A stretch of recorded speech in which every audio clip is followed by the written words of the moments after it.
आज हम सुनेंगे उस कथा के बारे में जब महाबली भीम का सामना हनुमान जी से हुआ था।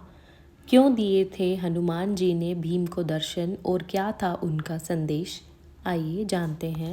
भीम को वन में घूमते हुए एक बूढ़ा वानर दिखाई दिया। वह एक बहुत बड़ी आयु वाला वानर था जिसकी पूंछ बहुत लंबी थी और उसकी पूंछ भीम के रास्ते में थी। भीम बहुत ही गर्वीला था। अगर उसके रास्ते में कोई आता तो उसे पीछे हटकर भीम को रास्ता देना पड़ता। और इन 12 वर्षों के दौरान पांडवों को जिस लज्जा का सामना करना पड़ा उसकी वजह से वह बहुत गुस्सैल हो गया था। पहले वो खुश मिजाज का था पर अब वो गुस्सैल भी हो गया था। जब कोई घमंडी इंसान गुस्सैल भी हो जाता है तो वह मूर्ख हो जाता है। जी हाँ, वह दूसरों के साथ साथ अपने लिए भी संकट बनता है। अब वह आगे आया और उसने वानर को रास्ते में पूंछ फैलाए पड़ा देखा और उसने अपमानित महसूस किया।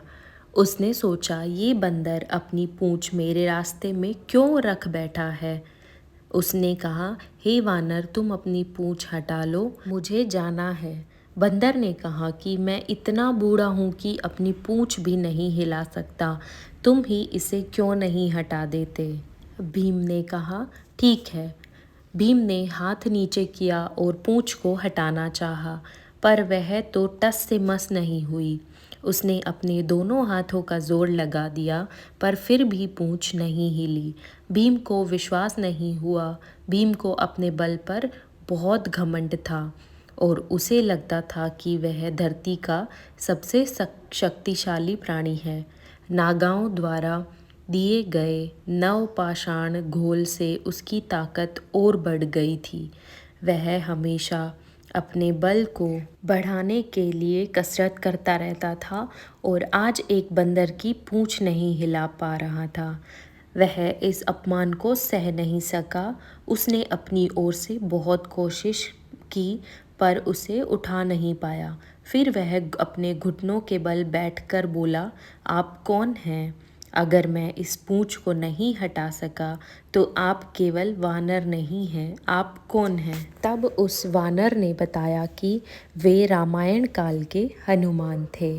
तब हनुमान जी ने कहा, भले ही तुम्हारे पास कितना भी बल क्यों न हो, अगर तुम्हारे पास श्रद्धा और विनय नहीं है तो तुम्हारा पतन होगा। ये दो सबक जो अर्जुन और भीम के लिए थे, उन्हें एक तरह से उन दोनों के लिए रचा गया था क्योंकि उनमें इन गुणों का अभाव था। अन्यथा सब ठीक था, केवल उनके भीतर थोड़ा घमंड था। उन्हें लगता था कि उन्हें कोई हरा नहीं सकता। उन्हें लगता था कि वे कुछ भी कर सकते हैं। कृष्ण जी उन्हें निरंतर याद दिलाते रहते थे, यहाँ तक कि रणभूमि में भी उन्हें बस यही याद दिलाते रहे। इससे कोई अंतर नहीं पड़ता कि आप कौन हैं। दूसरे पक्ष के लोग मूर्ख नहीं हैं, वे भी योग्य हैं। घमंड मत करो, तुम स्वयं को मार दोगे।